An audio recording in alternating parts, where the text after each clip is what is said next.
Welcome student, SVM online class में आपका स्वागत है। और बात करते हैं क्लास 12th की।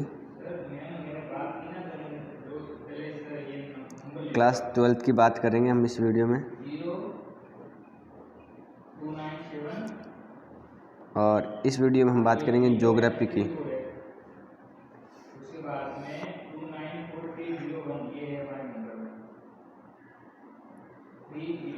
ज्योग्राफी की बात करेंगे इस वीडियो में। देखिए, ज्योग्राफी के अंदर हम आज नए लेसन की शुरुआत करते हैं। पाठ 6 की शुरुआत करते हैं। हमने 5 नंबर पार्ट पूरा पढ़ लिया था। नए लेसन की शुरुआत करते हैं।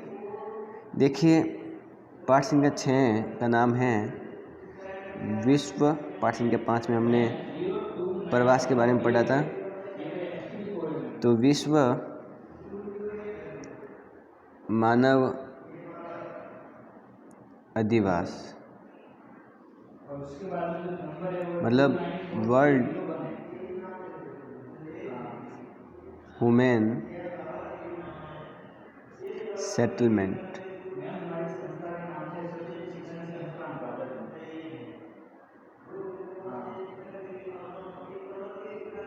ठीक है, तो संसार में मानव सेटलमेंट किस प्रकार का है। अधिवास मतलब सेटलमेंट है, कहाँ कहाँ मानव बस्तियाँ बसती हुई, कहाँ कहाँ गाँव, कहाँ विलेज, कहाँ भीड़ भाड़ या कहाँ पर उनके निवास स्थान हैं, कहाँ पर मानव रहता है, मानव किस जगहों पर निवास स्थान बनाए रखा हुआ है, उनकी हम बात करेंगे। ठीक है, तो सबसे पहले पढ़ेंगे हम मानव अधिवास का अभिप्राय।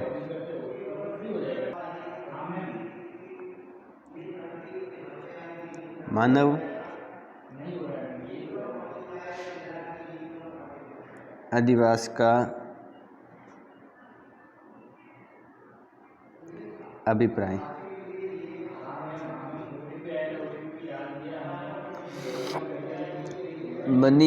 मानव अधिवास का अभिप्राय। तो हम समझते हैं कि मानव अधिवास का क्या मतलब होता है।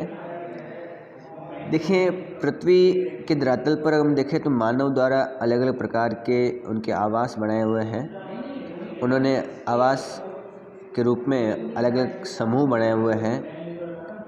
तो उन जो समूह हैं, जो संगठित समूह हैं, उनको हम अधिवास कहते हैं। तो अधिवास की अगर परिभाषा बताएं तो आपको पता होना चाहिए कि पृथ्वी के धरातल पर मानव द्वारा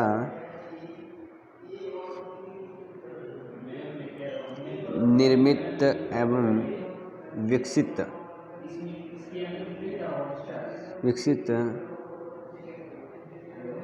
आवासों के संगठित समूह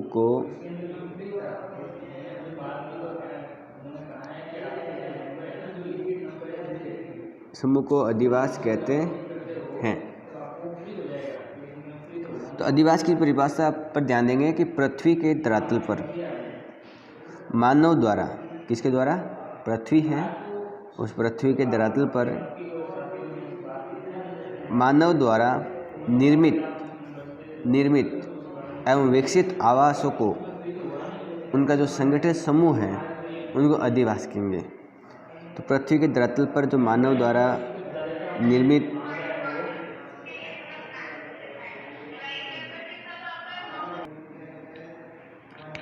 तो परिभाषा बिल्कुल आपको सिंपल सी ध्यान रखनी है कि पृथ्वी का जो धरातल है, उस धरातल पर जो इंसान है, जो मानव है, उसने अपने हाथों से जो निर्मित और जो विकसित किए हुए जो आवास हैं, उन आवासों का जो समूह है, उसे हम अधिवास कहेंगे। क्या कहेंगे उसको?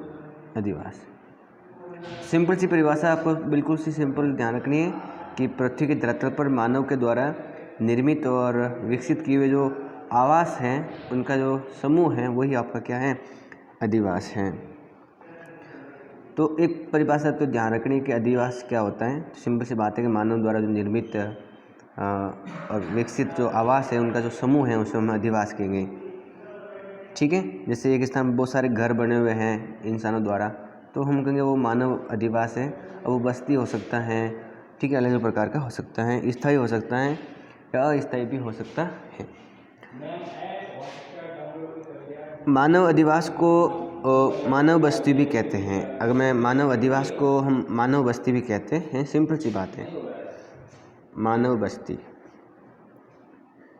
ठीक है। तो एक तो ये ध्यान रखना है कि मानव बस्ती मतलब मानव अधिवास। फिर एक स्थान पर मानवों की बस्ती है, मानव द्वारा अलग अलग जो घर बनाए हुए हैं, विकसित किए हुए जो आवास है, उनका जो संगठन है, समूह है, वही तो मानव अधिवास है, वही उनकी मानव की बस्ती है। कहता है ना कि भी जैसे मान लो एक जगह है जहाँ पर बहुत सारे लोग रहते हैं, उनकी बस्ती कहने तो उनकी बस्ती है, मतलब उन मानवों की बस्ती है।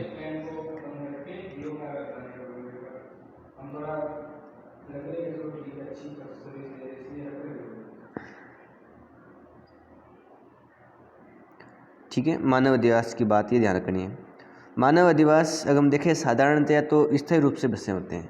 अगर सामान्य रूप से देखें तो मानव जो अधिवास है, मानव की जो बस्ती है, वो स्थायी रहती है कि एक जगह पर हमेशा रहते हैं सामान्य रूप से। हाँ, मैं 100% नहीं कह सकते कि स्थायी है, बदलती रहती है, कभी यहाँ कभी यहाँ, लेकिन अक्सर ये होता है कि मानव जिस जगह से रह रहा है काफ़ी समय से, वो स्थायी रूप से वहीं रहता है। लेकिन कुछ ऐसे अधिवास भी हैं जो अस्थायी हैं। क्या है? अस्थायी हैं, ठीक है। और ये ध्यान रखना है कि कुछ जो बस्तियां हैं वो एकाकी होती हैं, तो कुछ संकुल भी होती हैं, मतलब कुछ एक एक टुकड़ों के रूप में अलग अलग रहती है, तो कुछ साथ में बस्तियां होती हैं, सब समूह के रूप में भी रहती हैं, तो वो भी ध्यान रखना है आपको। तो ये मानव बस्ती की बात हो गई। बात करें कि जो अधिवास हैं उनका जो महत्वपूर्ण उपयोग है, वो उन अधिवासों का उपयोग महत्वपूर्ण जो मानव है वो अपने निवास स्थान के लिए करता है। तो जो अधिवास बने हैं, जो बस्ती बनी हुई है, वो मानव निवास के लिए होती है, मानव निवास के लिए होती है, ठीक है। तो एक बात तो ये ध्यान रखनी है।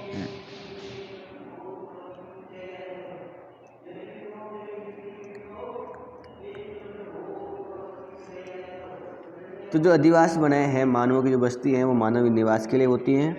और देखिए, तो मानव के अपने सामाजिक हो या आर्थिक हो या सांस्कृतिक या धार्मिक, वो सभी अपने जो कार्य हैं इस प्रकार के वो पूरा करने के लिए इन जो अधिवास हैं उनका उपयोग करता है मानव, ठीक है। तो जो अधिवास हैं उनके हम उपयोग की बात करें तो आपको दो चीज़ें ध्यान रखनी है कि पहली बात है मानव उन अधिवास का अपने निवास के लिए करता है, और दूसरा है कि मानव उसके जीवन में जो भी धार्मिक, सांस्कृतिक या आर्थिक और सांस्कृतिक या कोई भी सामाजिक जुड़ा हुआ जो कार्य है वो उन अधिवासों के माध्यम से पूरा करता है, उसके लिए भी अपने अधिवासों का प्रयोग करता है। तो अधिवास क्या होता है, परिभाषा अपने बता दी। और इसके अलावा हमने ये भी बात कर ली कि अधिवास का उपयोग कहाँ होता है। तो सिंपल सी बात है कि मानव निवास के लिए होता है तो अधिवास का उपयोग। इसके अलावा मानव के जो भी कार्य हैं, चाहे वो धार्मिक हो सकता है, जो आर्थिक हो सकता है, सामाजिक हो सकता है, सांस्कृतिक, उनके लिए भी मानव अपने अधिवासों का उपयोग करता है। अब बात करते हैं कि जो आवास हैं, आवास या जो मकान हैं, या मैं बोलूँ तो घर या निवास स्थान है, उनको अगर बात करें तो वो सभी अधिवास की मूलभूत इकाइयाँ हैं। आवास हो, मकान हो, घर हो, निवास, ये सब क्या है, इस अधिवास की इकाइयाँ हैं। इसके बिना अधिवास कैसा होगा? आवास नहीं है, मकान नहीं है, घर या निवास स्थान नहीं है, तो फिर अधिवास कैसे होगा? तो अधिवास की जो मूलभूत जो इकाइयाँ हैं, जो मेन यूनिट है, वो है आवास, मकान, घर और निवास। अब बात करें कि जो अगर आवास है या मकान या घर या निवास, वो जो अधिवास के रूप में वो कुछ भी हो सकता है। वो एक झोपड़ी भी हो सकती है, वो एक इमारत भी हो सकती है। तो अधिवास में जो अधिवास की इकाई है, आवास, मकान, घर, निवास, वो झोपड़ी से लगा करके बड़ी से बड़ी इमारत भी हो सकती है। तो अधिवास का मतलब ये थोड़ा होता है कि इमारत ही है या झोपड़ी। अधिवास का मतलब ये होता है कोई भी मकान, घर, निवास जहाँ मानव रहता हो, मानव अपने जीवन में निवास के लिए इनका उपयोग करता है। तो झोपड़ी से लगा करके बड़ी से बड़ी इमारत भी हो सकती है। और अधिवास अगर हम सामान्य रूप से देखें तो उसमें मकानों का समूह होता है। तो अधिवास मकानों के समूह होते हैं। सिंपल सी बात है कि अधिवास मकानों के समूह होते हैं और जो 5 से लेकर सैकड़ों तक जो समूह होते हैं, जो 5 से लेकर सैकड़ों हजारों मकानों के समूह के रूप में हो सकता है अधिवास। तो पहली बात है कि अधिवास में ये इकाइयाँ आती हैं, आवास, मकान, घर, निवास। ये इकाइयाँ झोंपड़ी से इमारत तक हो सकती हैं और जो मकानों का समूह है वो अधिवास है। अधिवास में एक मकान तो है नहीं कि एक मकान ही होगा, ये समूह होंगे मकानों के। तो जो मकानों का समूह है जो अधिवास है, अगर उसमें बात करें तो 5 लगाकर हजारों सैकड़ों तक घर हो सकते हैं, मकान हो सकते हैं। ठीक है, ये भी आपको ध्यान रखना है। अब ये जो अधिवास है वो छोटे रूप से बस्तियों से होकर बड़े बड़े नगरों, महानगरों, विराट नगरों और विश्व नगरों तक हो सकता है। मानव जो अधिवास है उसमें बस्तियों से लगा करके छोटे छोटे रूपों में विकसित होकर वो नगर भी हो सकता है, महानगर हो सकता है, विराट रूप के रूप में विराट नगर हो सकता है, विश्व नगर, और बात करें मिलियन सिटी,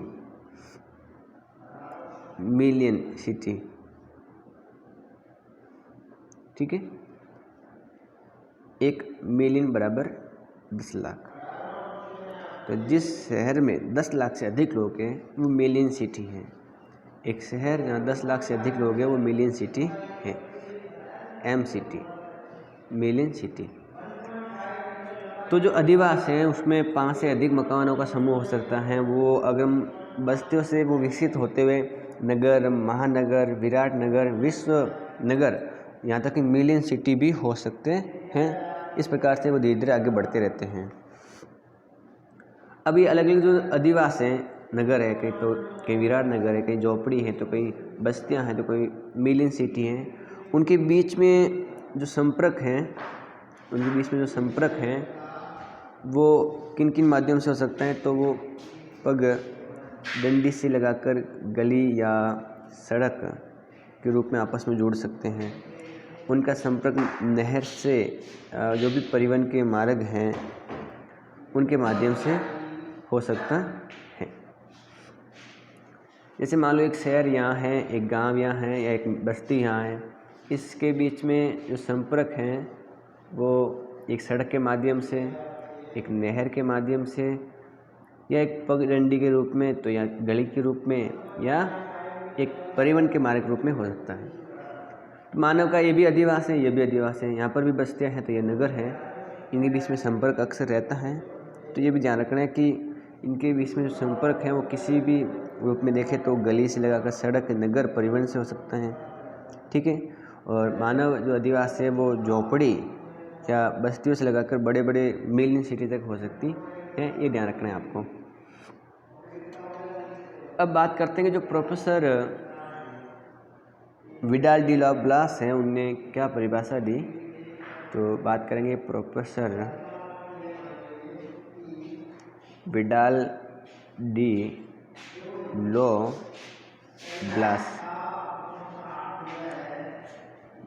लॉब्लास के अनुसार, अगर हम इसकी परिभाषा की बात करें तो मानव द्वारा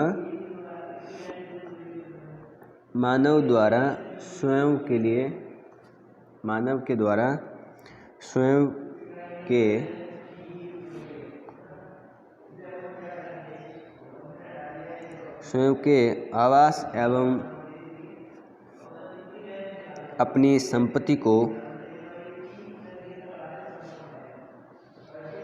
अपनी संपत्ति को रखने के लिए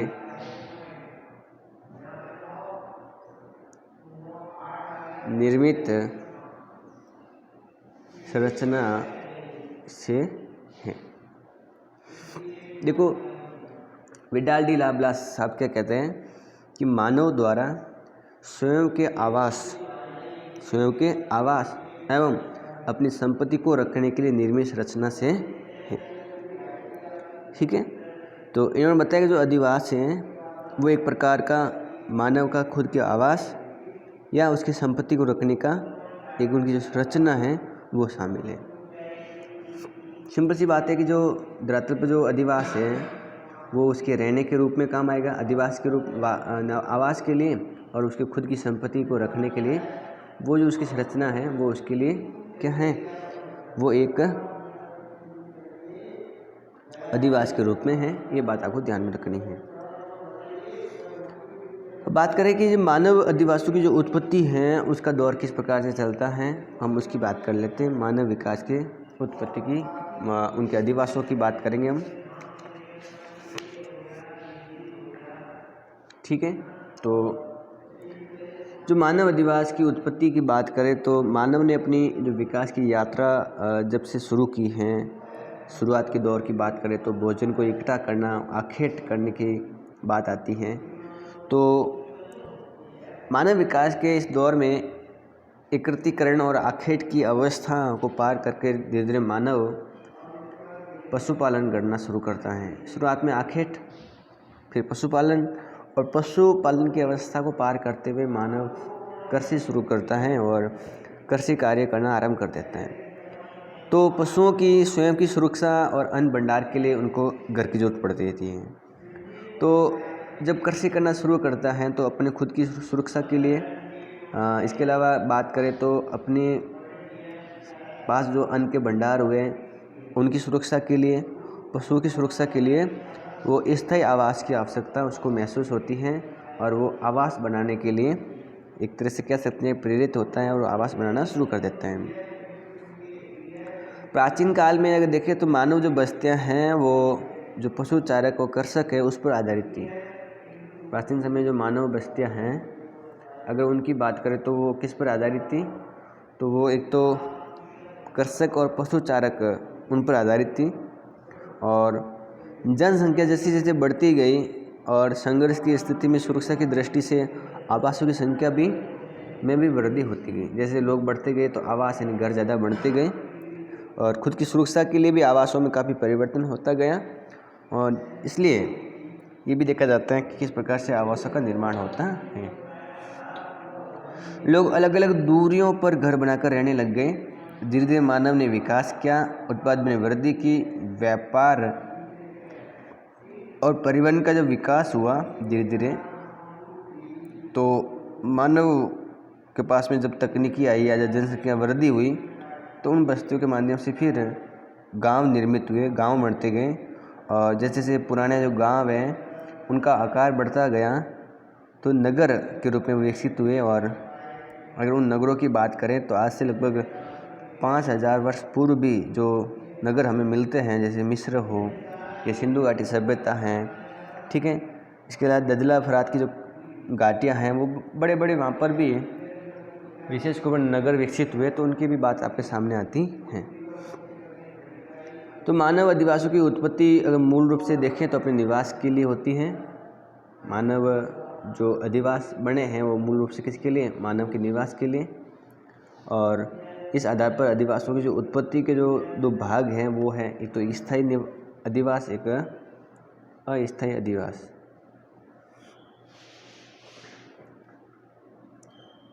स्थायी अधिवास दूसरा हो गया स्थायी अधिवास, ठीक है। तो ये बात आपको ध्यान में रखनी है। बात करेंगे स्थायी अधिवास की सबसे पहले।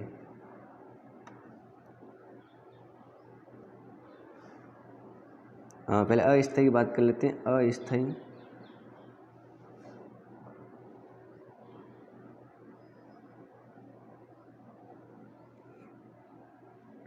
अस्थायी अधिवास की बात करते हैं।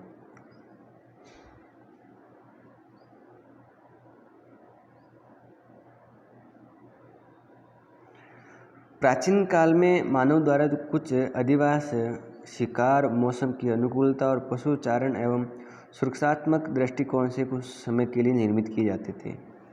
अगर हम प्राचीन समय की बात करें तो प्राचीन समय जो मानव है वो जो अधिवास बनाता था वो शिकार के लिए या मौसम को अनुकूल देखकर कि मौसम किस प्रकार का है उसके अनुसार, पशु चारण के अनुसार और सुरक्षा की दृष्टि से कुछ समय के लिए, थोड़े समय के लिए वो मानव क्या करता था, अधिवास बनाता था। ये ध्यान रखना है। लेकिन आज के आधुनिक युग में देखें तो जो नागा जनजाति हैं और उनके द्वारा क्या होती है कि स्थानांतरित या जूमिंग कृषि होती है, तो वो भी क्या करते हैं, अस्थायी निवास या अधिवास का निर्माण करते हैं। ठीक है, तो ये भी आपको ध्यान रखना है कि आज वर्तमान समय में किस प्रकार से अलग अलग जनजातियाँ अस्थायी रूप से अधिवासों का निर्माण करती है, क्योंकि वो कृषि जो करते हैं वो स्थानांतरण कृषि या जूमिंग कृषि करते हैं। इसलिए बात करें कि जो मध्य एशिया के जो स्टेपी मैदान हैं उसमें जो किर्गिज जो जनजाति निवास करती हैं, वो भी अगर देखें तो पशुओं को चराने के लिए चारे की उपलब्धता के अनुसार तंबू द्वारा अस्थायी रूप से अधिवास बनाती हैं।